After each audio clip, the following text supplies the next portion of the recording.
Buenos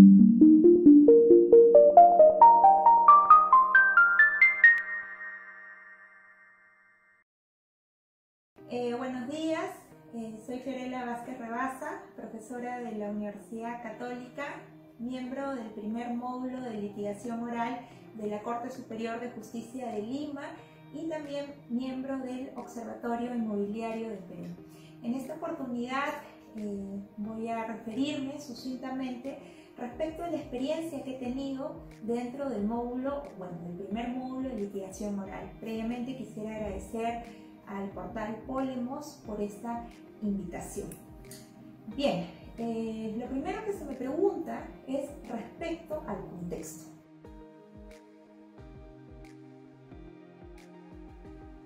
El contexto, como todos lo sabemos, y en especial los ciudadanos, los litigantes, los estudiantes de Derecho, es que existe, lamentablemente, procesos estancados, dilaciones en los mismos. Existe todo un contexto también lamentable de corrupción y también una crítica de falta de gestión y planeamiento de la Administración de Justicia. Entonces, ¿qué es lo que hace? ¿Cómo responde la Administración de Justicia? Responde a través de un proyecto de modernización de los despachos judiciales. Y es pues que en este proyecto de modernización se erige como una de los puntos este nuevo modelo de litigación oral, que viene apoyado por el CEJA también. Entonces, este modelo va a tener básicamente, o se va a inspirar en tres puntos claves. Uno de ellos, y que es el más conocido, es el tema de la oralidad. La oralidad se va, a aplicar básicamente en las audiencias. Luego tenemos el tema de corporatividad, es decir, ya no va a funcionar un simple juzgado con sus asistentes y sus auxiliares jurisdiccionales, sino va a ser un módulo corporativo, va a funcionar como un equipo, donde se va a diferenciar el despacho judicial, la administración y el apoyo jurisdiccional. Todos hacia un mismo norte, hacia una misma finalidad, que es mejorar la administración de justicia. Y otro punto clave son las tecnologías de la información. Por ejemplo, ahora todas las audiencias van a ser grabadas. Entonces, ya no se va a permitir lo que es, seguramente, de vuestra experiencia, han podido observar que varias veces se frustran las audiencias o que tienes que esperar 1 hora, 2 horas hasta que, los jueces te llamen a la audiencia, ¿no? o lo efectivicen, buena cuenta. Esto ya no va a poder ser así, porque ya va a existir una grabación y una prueba de ese inicio de la audiencia. Entonces, eso es un poco respecto a por qué se propone este nuevo modelo, que en realidad es un modelo de gestión. Bien, ese es el contexto. Luego me efectúan una pregunta respecto a qué principios procesales se aplican en este nuevo modelo. Bien, básicamente los principios procesales que inspiran el mismo es el de la inmediación, la concentración, economía, seguridad procesal, el de la dirección e impulso del proceso, el de la iniciativa de parte, conducta procesal. ¿Por qué digo que estos son los principios que inspiran?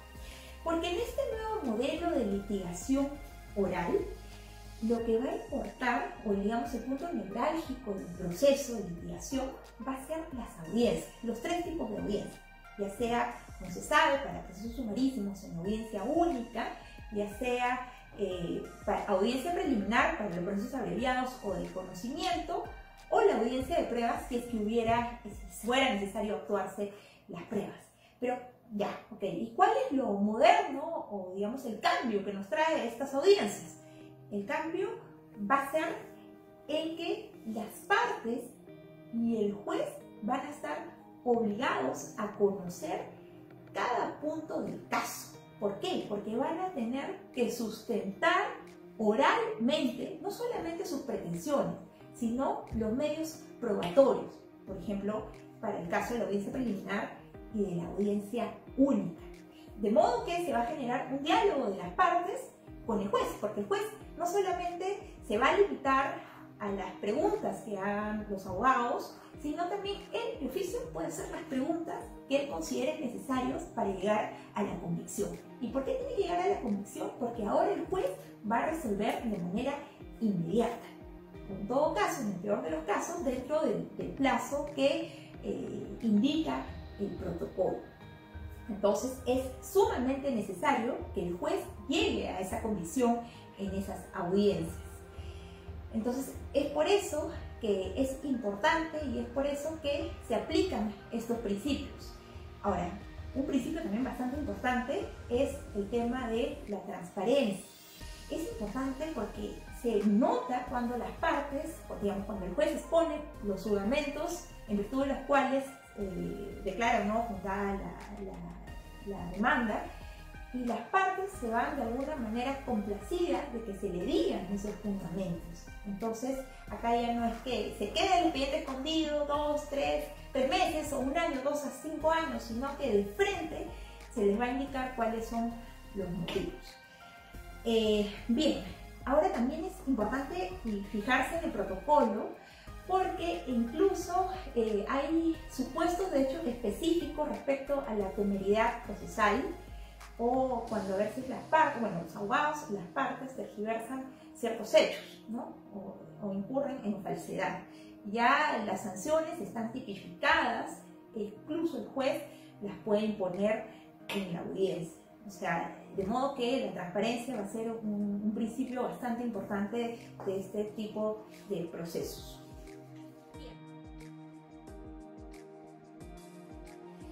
En realidad, más que cambio o modificación, yo diría que se especifica. Por ejemplo, tenemos el artículo 185 de la Ley Orgánica que nos indica lo siguiente: son facultades de los magistrados propiciar la conciliación de las partes mediante un comparendo en cualquier estado de juicio. Es una norma que está vigente. Entonces, ¿qué es lo que va a hacer? Se va a aplicar esta norma, porque ahora en la audiencia preliminar y tanto en la audiencia única, el juez está obligado a, antes de iniciar digamos, el saneamiento probatorio, la fijación de los puntos controvertidos, de ser el caso, a instaurar, a procurar una conciliación de las partes. Por eso digo que el juez tiene que saber el caso en ese momento, porque les va a decir a ellos cuál va a ser la fórmula conciliatoria que él considera, ¿no? Entonces, las partes, obviamente se suspende la grabación y las partes pueden llegar a un acuerdo. Y esto no es algo que algunos podrían pensar que es ilusorio. En mi experiencia sí se ha visto que se ha llegado a acuerdos satisfactorios también las partes. ¿Por qué? Porque los procesos, básicamente en juzgados civiles, por ejemplo, en la Corte Superior, son procesos de desalojo, son procesos de cambio de nombre, de otorgamiento de escritura pública, de petición de herencia. Procesos que en realidad no son difíciles, son sencillos, las pruebas prácticamente son plenas, no hay mucho que discutir. Entonces ya las partes más o menos saben a qué es lo que viene después. Entonces a ellas también les importa, por ejemplo, división y partición, también hemos visto una conciliación, llegar a un acuerdo entre las mismas, para no demorar años y años por una sentencia de procesos que son bastante sencillos, ¿no? Entonces, ¿qué otro tema podría decirse que modifica? O en realidad, desde mi punto de vista, especifica, por ejemplo, que antes se hacía llamado a la audiencia y si no acudía la parte, se podría finalizar la misma, o en todo caso no se le podía hacer entrar. Ahora no, las partes pueden entrar solamente que se van a, digamos, a tener la carga de asumir el caso en el estado en que se encuentre el mismo proceso, ¿no? Ya no es como antes que no se les va a permitir entrar porque no ha llegado la hora, ¿no? Digamos que la formalidad en ese sentido se flexibiliza un poco. ¿Por qué? Porque lo cierto es que lo que importa en los procesos, y en este caso, que son los procesos que les menciono, que son básicamente sumarísimos, abreviados, es llegar a la verdad, la búsqueda de la verdad. La formalidad estricta, de hora, de plazos estrictos, en realidad se va a dejar de lado por lograr una solución, que es en realidad lo que finalmente las partes desean. Bien. Este módulo está compuesto por el área jurisdiccional, el de auxilio al área jurisdiccional y de la administración. El área jurisdiccional está compuesto por el juez y los asistentes del juez, el de auxilio al área jurisdiccional por los especialistas de calificación, de trámite y notificadores, el archivo y el área de administración por el administrador y el personal que lo apoya, ¿no? Es importante indicar que ahora las entrevistas no van a ser de manera directa con los jueces, sino se van a canalizar a través del área de administración. Y esto es importante porque le permite dar más espacio al juez para que realice su función jurisdiccional, ¿no? Que antes eran como 2 o 3 horas al día en las cuales tenía que atender al público, y el resto de tiempo pues se dedicaba a su despacho, ¿no? Ahora no va a ser así, se le va a adicionar horas.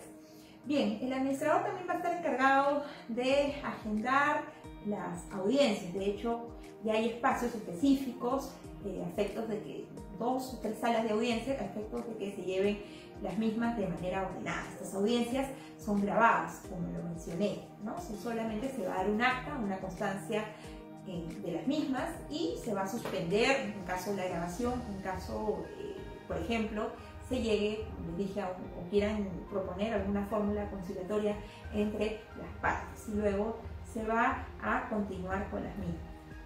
Bien, adicionalmente, como les dije, hay una sala, que es la tercera sala civil, que solamente se va a abocar a ver las apelaciones que se susciten en el ámbito de estos juzgados. Bueno, y les voy comentando cómo ha sido la experiencia desde el 13 de agosto hasta ahora. Lo cierto es que he visto, por ejemplo, procesos de desalojo que ya han sido sentenciados, incluso sentencias confirmadas. Estamos hablando de agosto, septiembre, octubre, noviembre, diciembre, estamos hablando de 4 meses. En 4 meses ya un proceso de desalojo ya tiene una decisión, ¿no? Que bueno, que sí puede ser también vista por si es que interpone el recurso de casación por la Corte Suprema, pero lo cierto es que este resultado es bastante positivo para la Administración de Justicia, porque da cuenta de que es factible tomar decisiones en un proceso que es sumarísimo, que en principio debería ser célebre, en poco tiempo, y a su vez también quisiera compartir la experiencia que se ha tenido en Arequipa, que indicaba el CEJA. Por ejemplo, decían que los procesos de conocimiento se estaban resolviendo en un promedio de 11 meses, los de abreviados en 8 meses y los sumarísimos en 6 meses, lo que ha reducido, bueno, en cada tipo de proceso casi el 50 o el 60% del trámite normal que demoraba estos tipos. Entonces, el impacto preliminar que se puede observar es respecto a la celeridad y respecto a la transparencia, porque, como les indicaba, es bastante importante que las partes, quieran que no compartan o no el fallo, la sentencia siempre va a ser impopular en ese sentido, siempre hay un perdedor y un ganador, ya saben de manera directa, incluso se les indica, se les oraliza, se les da las razones de por qué se toma esta decisión. Esperemos pues de que continúe así este módulo, que finalmente a quien va a beneficiar es a la ciudadanía en general, en darle una administración de justicia que realmente satisfaga sus derechos, sus intereses, ya sea o no, si legalmente le corresponde o no el derecho, sino que sea a través de una gestión óptima y dentro de los plazos establecidos por ley, y en especial aquellos casos que son sociales. Muchas gracias.